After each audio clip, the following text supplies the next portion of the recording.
আসসালামু আলাইকুম এভরিওয়ান, কেমন আছেন? আশা করি সবাই ভালো আছেন। আমরা কৃষক লোক।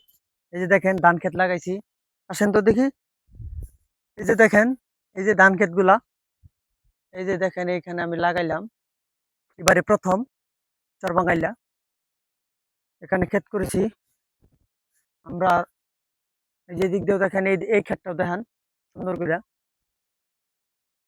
আমরা যারা কৃষক আছি, কৃষকের হাসি ফুটে কখন সোনালী ফসল যখন ঘরে উঠে তখন। এই যে দেখেন আমার ক্ষেতে কিন্তু কীরা ধরছে, কি জন্য আমি জানতেছি না। অনেক ভিটামিন দিলাম, বিষ বিষ দিলাম, তারপর পোকা যাচ্ছে না। কেউ যদি ভিডিওটা পেয়ে থাকেন, সমাধান দিতে পারেন, অবশ্যই আমাকে দিবেন। পাতা কেন এরকম হয়ে যাচ্ছে? আমার অনেক পাতা এরকম হয়ে যাচ্ছে।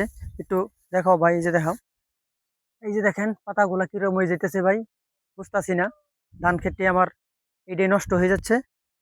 ভাই কেউ যদি জানেন একটু বলবেন, অবশ্যই আমি যেন কাজটা করতে পারি। বিষটা দিলে যাতে ভালো হয়, পরামর্শ দিবেন।